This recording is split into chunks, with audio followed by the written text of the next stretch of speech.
اسلامی معاشرے یا ریاست کا جو پہلا ستون ہے، رکن رکین، وہ تو سورہ حجرات کی پہلی آیت میں آ گیا۔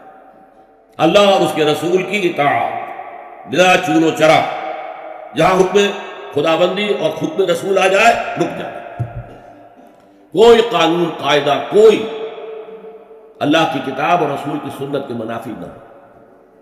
لیکن یہ دستوری اور قانونی بنیاد ہے۔ ملی زندگی، حیات ملی میں ایک اور ضرورت بھی ہوتی ہے، اس لیے کہ انسان میں جذبات بھی ہیں۔ مختلف افراد کو جوڑنے کے لیے ایک سیمنٹ سبسٹنس چاہیے، اور وہ جذباتی، کسی شخصیت کے ساتھ جذباتی لگاؤ، کسی قومی ہیرو کے ساتھ محبت، یہ باندھتی ہے ایک دوسرے کو، ان کے نقش قدم پر چلنے کی کوشش، انہیں امیٹیٹ کرنا، گاندھی کا انداز اختیار کرنا، نہرو کیپ اختیار کر لینا، جنا کیپ اختیار کر لینا، نہرو کٹ واسکٹ پہننا، ماؤ زیتونگ کا جیکٹ پہننا، سب کیا ہے؟ پھر 50 گز اونچے مجسمے گاندھی کے بنانا، ماؤ زیتونگ کے بنانا، اسٹالن کے بنانا، کس لیے؟ تاکہ عظیم شخصیت کی چھاپ پڑ جائے لوگوں کے اوپر۔ ان کے جذبات بھی ہیں، ان میں ایک شخصیت سے محبت، ایک شخصیت سے عقیدت رچ بس جائے اور یہ انہیں جوڑ دے آپ۔ یہ ایک ضرورت ہے، اسی لیے میں نے آپ کو یہ جھاری مثالیں بتائی کیوں بتائی؟ یہاں تک کہ اگر کوئی ہیرو نہ ہو تو ہیرو بنانا پڑتا ہے، تاکہ اس ہیرو کی ہیرو ورشپ کا لفظ تو بہرحال ہمارے لیے درست نہیں ہے، لیکن اس ہیرو سے محبت، اس کے اتباع کا جذبہ، اس کا احترام، اس کا ادب، یہ در حقیقت انسانی ثقافت اور تہذیب کی بنیاد بنتی ہے۔ اسلامی معاشرے میں وہ شخصیت جو ہے کوئی مصنوعی بنانے کی ضرورت نہیں ہے، وہ دل آویز شخصیت ہے محمد الرسول اللہ صلی اللہ علیہ وسلم۔ ان کی محبت، اللہ کی محبت کے بعد رسول کی محبت، اور پھر ساری محبتیں ان کے تابع۔ حضور نے فرمایا لا یؤمن احدکم حتی اکون احب الیہ من والدہ وولدہ والناس اجمعین، تم میں سے کوئی شخص مومن نہیں ہو سکتا جب تک کہ میں اسے اس کے والدین سے، اس کے بیٹوں سے اور تمام انسانوں سے بڑھ کر محبوب ہوں۔ اور قرآن مجید میں آپ کو معلوم ہے آیت نمبر 24 سورہ توبہ کی، وہاں تو بہت زبردست دھمکی آئی ہے، قل ان کان آباؤکم وابناؤکم واخوانکم وازواجکم وعشیرتکم واموال اقترفتموها وتجارۃ تخشون کسادها ومساکن ترضونها احب الیکم من اللہ ورسولہ وجہاد فی سبیلہ فتربصوا حتی یأتی اللہ بامرہ واللہ لا یہدی القوم الفاسقین۔ اے نبی ان سے کہہ دیجئے دیکھو سن رکھو، اگر تمہیں اپنے باپ، اپنے بیٹے، اپنی بیویاں، اپنے رشتہ دار، اپنے بھائی، اور وہ مال جو تم نے بڑی محنت سے جمع کیے ہیں، وہ کاروبار جن میں کساد کا، مندے کا خوف رہتا ہے، اور وہ حویلیاں اور کوٹھیاں اور محل جو تم نے بنائے ہیں بہت محبوب ہیں، اگر یہ 8 چیزیں محبوب تر ہیں اللہ سے اور اس کے رسول سے اور اللہ کی راہ میں جہاد کرنے سے، جاؤ دفع ہو جاؤ، ادھر بیٹھو یہاں تک کہ اللہ اپنا فیصلہ سنا دے، اور اللہ ایسے ناہنجاروں کو ہدایت نہیں دیتا۔ تو یہ ہے در حقیقت دوسری شخصیت مسلمانوں کو جذباتی طور پر ایک دوسرے قریب لانے کی۔ جب میرا بھی ایک جذباتی تعلق حضور کے ساتھ ہوگا، آپ کا بھی ہوگا، تو ہمارا یہ حضور کے ساتھ تعلق ہمیں بھی قریب لائے گا ایک دوسرے سے، ان کی محبت کے رشتے میں ہم بندھ جائیں گے آپس میں۔ اور اگر حضور کی شخصیت کے ساتھ کوئی گستاخانہ طرز عمل اختیار کر دیا جائے، ان کی بات کی پرواہ نہ کی جائے، تو پھر ظاہر بات ہے کہ اسلامی معاشرہ جو ہے وہ منتشر ہو جائے گا۔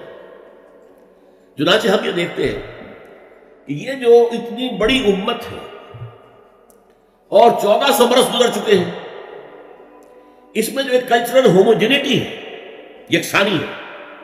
آپ کو انڈونیشیا کا مسلمان ملے گا، وہی انداز اس کا، وہ داڑھی ہے اس کا وہی انداز، لباس ٹھیک ہے تہبند ہو کچھ ہو، لیکن وہ گھٹنوں سے اوپر ہوگا، محسوس ہوگا کہ کوئی ہے، کوئی شے ہے ان کے درمیان مشترک۔ نماز کے لیے کھڑے ہوں گے بیت اللہ کے گرد تو سب نماز پڑھیں گے اور کسی کی نماز ٹوٹے گی نہیں کہیں۔ زیادہ فرق یہ ہوگا کوئی رفع یدین زیادہ کر رہا ہے، کوئی آمین بالجہر زور سے کہہ رہا ہے، بس صلی اللہ علیہ وسلم۔ باقی یہ کہ قیام ہے، اس کے بعد رکوع ہے، پھر قومہ ہے، پھر سجدہ ہے، پھر جلسہ ہے، پھر سجدہ ہے، پھر اس میں کوئی ترتیب میں فرق نہیں۔ یہ وہ چیز ہے جس نے اس امت کے اندر cultural homogeneity and cultural continuity پیدا کی ہے، نسل بعد نسل، نسل بعد نسل۔ ہم کسی اور ہیرو کو وہ مقام دینے کو تیار نہیں۔ اقبال نے بہت خوبصورت شعر کہا ہے، یہ زائرین حریم مغرب ہزار رہبر بنے ہمارے، ہمیں بھلا ان سے واسطہ کیا جو تجھ سے نہ آشنا رہے۔ یہ جو ہمارے ہاں کوشش ہوئی قائد اعظم کو ہیرو بنا دیا جائے، محترمہ فاطمہ جناح کو آئیڈیل بنا دیا جائے، اس کی یہاں تک انتہا ہوئی ہے پاکستان میں۔ میرا طالب علمی کا دور ہے یہ کہ ایک صاحب نے لکھا تھا، آج کی عورت کے لیے فاطمہ بنت محمد نمونہ نہیں ہے، نمونہ فاطمہ جناح۔ انا للہ و انا الیہ راجعون۔ یہ نسبت خاک رابہ عالم پاک، ان کا اپنا مقام ہے، انہوں نے قائد اعظم کی جیسے خدمت کی ہے، ساتھ دیا ہے ساری عمر، ہم ان کی قدر کریں گے، لیکن ہمارے لیے قابل اقتداء، قابل اتباع وہ فاطمہ بنت محمد ہے، عائشہ زوجہ رسول اللہ صلی اللہ علیہ وسلم، ان کا اتباع کریں گے۔ ہیرو ہمارے وہ یہ زائرین حریم مغرب، جو مغرب کی تہذیب میں رنگے ہوئے لوگ ہیں، ہزار رہبر بنے ہمارے، ہمیں بلا ان سے واسطہ کیا جو تجھ سے نہ آشنا رہے۔ ہمارے لیے تو در حقیقت ایک معیار ہوگا، محمد سے جو جتنا نزدیک، ہمارے دلوں میں اتنی ہی اس کی قدر و قیمت ہوگی، محبت ہوگی۔ جو جس درجے میں متبع رسول ہے، اسی درجے میں ہمارے دلوں میں اس کے لیے احترام ہوگا، ادب ہوگا، محبت ہوگا۔ اب اس میں جو رکھنے پڑ رہے تھے، اصل میں اس کے تاریخی پس منظر کو سمجھ لیجئے۔ یہ جو سورہ حجرات ہے، یہ مصحف میں سورہ فتح کے فوراً بعد ہے۔ سورہ فتح سے در حقیقت عرب میں اسلام کی فتوحات کا دائرہ شروع ہو گیا تھا۔ سورہ حدیبیہ کو بھی اللہ تعالیٰ نے فرمایا یہ بہت بڑی فتح ہے جو ہم نے تمہیں دی ہے، انا فتحنا لک فتحا مبینا۔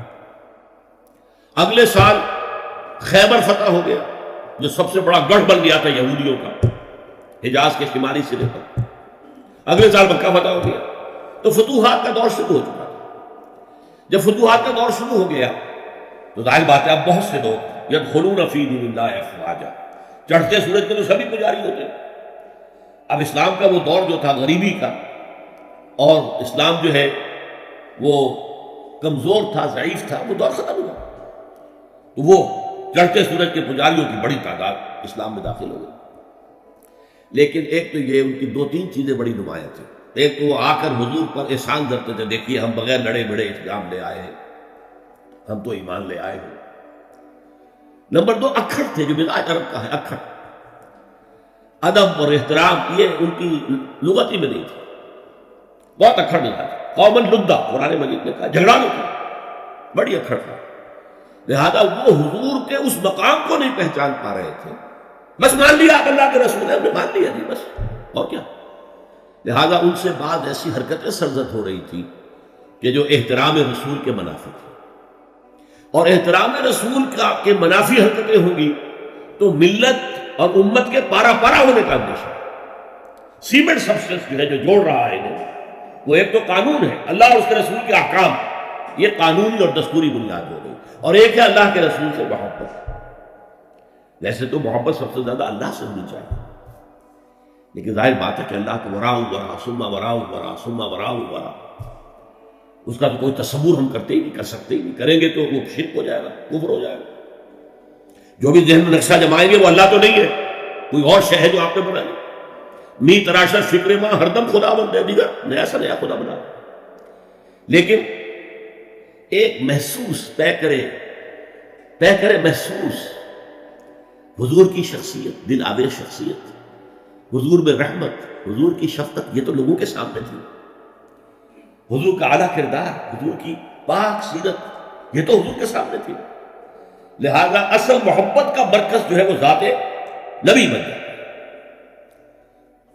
از خدا، بہت پیارے الفاظ ہیں اقبال کے، اگرچہ ذرا سا اس میں تجاوز ہے، از خدا محبوب تر گردد نبی، نبی اللہ سے زیادہ محبوب ہو جاتا ہے۔ حالانکہ جب آپ اصولاً بیان کریں گے تو والذین آمنوا اشد حبا للہ، جو واقعی اہل ایمان ہیں وہ شدید ترین ہوتے ہیں اللہ کی محبت میں۔ اور جو سورہ توبہ کی آیت میں نے آپ کو سنائی، اس میں بھی پہلے محبت خداوندی کا ذکر ہے، پھر محبت رسول۔ کہ اگر یہ 8 چیزیں احب الیکم من اللہ ورسولہ وجہاد فی سبیلہ فتربصوا حتی یأتی اللہ بامرہ واللہ لا یہدی القوم الفاسقین. لیکن اللہ تک پہنچانے والا تو محمد ہے نا ہمیں صلی اللہ علیہ وسلم. اللہ کے پیغامات دینے والا ہمیں وہ تو اللہ کا رسول ہے نا، محمد ہے صلی اللہ علیہ وسلم.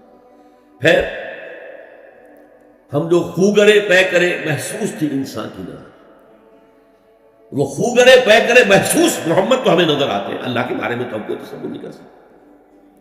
محمد کا کیا کردار تھا صلی اللہ علیہ وسلم اپنی بیٹیوں کے ساتھ، کیسا سلوک تھا اپنی بیویوں کے ساتھ، آپ کیسا کتنی بڑی مثال تھے سپہ سالاروں کے لیے، کتنی بڑی مثال تھے قاضی اور قضات لوگوں کے لیے، فیصلے کرتے تھے کہ نہیں، قاضی تھے کہ نہیں، کتنے بڑا اسوہ تھے ہیڈ آف دی اسٹیٹس کے لیے.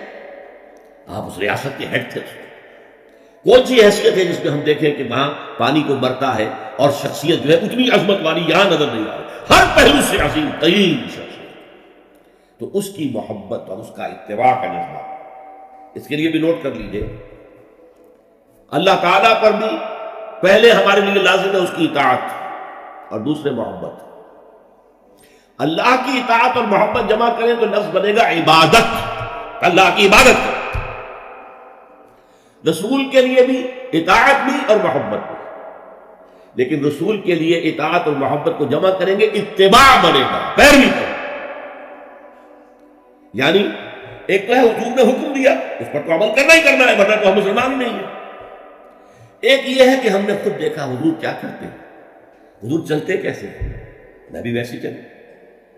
حضور نے اپنے بٹن بند نہیں کیے تھے، میں بھی ساری عمر نہیں کروں گا. حضور فلاں سفر میں اس درخت کے نیچے سے ہو کر گزرے تھے، میں بھی ادھر سے ہو کے گزروں گا. اب یہ حضور کا حکم تو نہیں ہے نا، لیکن ایک جذبہ ہے، نقش قدم کی پیروی، اس کا نام اتباع ہے. تو جب اطاعت کے ساتھ محبت رسول کی شامل ہو جائے گی تو اس کا نام اتباع ہوگا. اللہ کا اتباع ہم نہیں کر سکتے کہ اللہ خالق ہے، مالک ہے، مدبر کائنات ہے، ہم اس کی پیروی کیسے کریں گے. ہاں رسول کا اتباع جو ہے، قل ان کنتم تحبون اللہ فاتبعونی یحببکم اللہ، اے نبی سے کہہ دیجیے اگر تم اللہ سے محبت کرتے تو میرا اتباع کرو، اللہ تم سے محبت کرے گا.